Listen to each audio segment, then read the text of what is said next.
My name is Carrie Valdez, and I wanted to talk today about arguing in your family, arguing with your children, with the parents arguing with kids, and even with kids among themselves. Most of the arguing that happens in your family is about power and control. Most kids fight for control through arguing, and it happens throughout their lifespan. So I could be talking about a 2-year-old who wants to have power and control over putting their own shoes on, or picking out their clothes, or putting their coat on, or doing these little things that they fight for their own independence, right? They want to have control over themselves. Now, it starts at 2 or younger, depending upon the child, but it actually goes forward, right?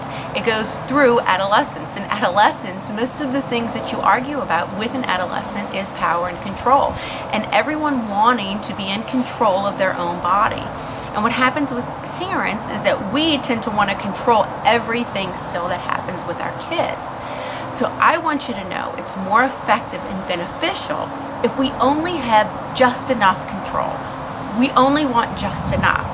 More than that, we actually stifle their independence, which is a good thing. We want them to be independent.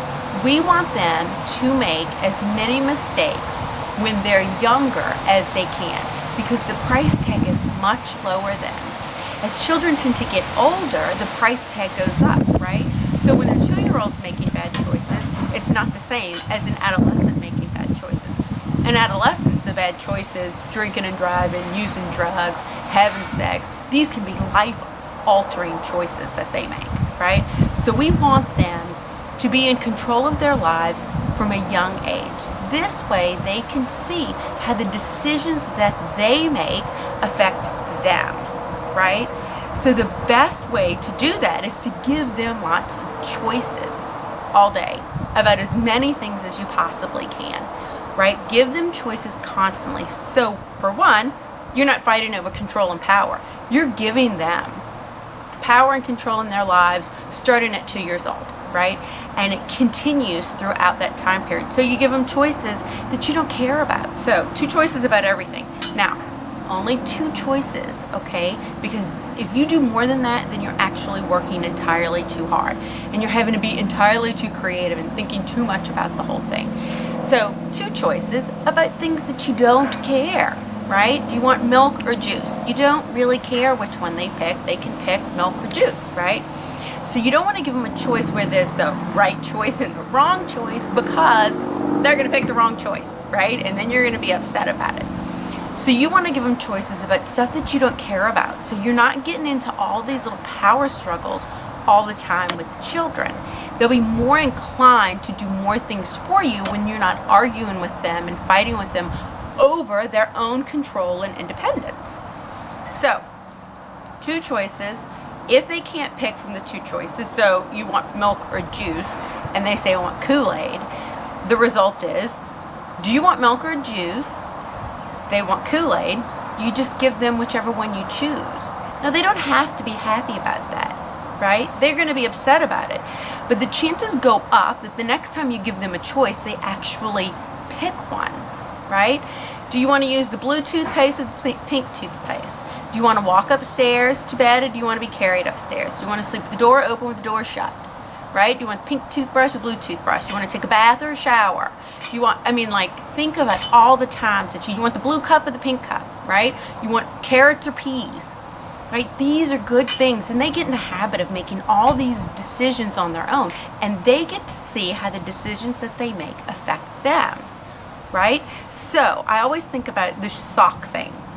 If they pick pink socks or white socks, and they pick the pink socks, and the whole time, all day, the sock is riding in their shoe. And you know how frustrating that is when your sock's all cramped up in your shoe and you have to stop, pull your sock out, and that kind of stuff. The next day, on their own, when you say, do you want pink or white socks, they're going to pick the other color with the hopes that that doesn't happen again, right? So they've learned on their own, those socks drove me nuts all day long. I should make a different choice. And it's these little baby steps where they get to see how the choices that they make affect them, right? Will help in adolescence, because you aren't going to be there in adolescence. You aren't going to be there when they are going to get in the car with someone who's been drinking.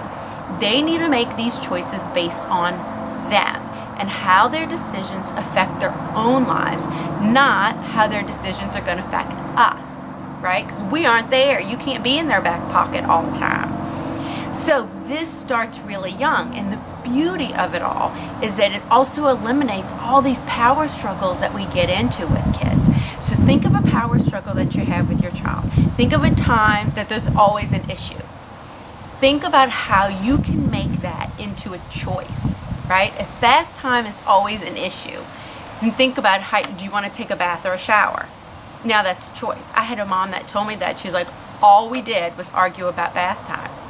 I had suggested, suggest a bath or a shower and see if that makes a difference.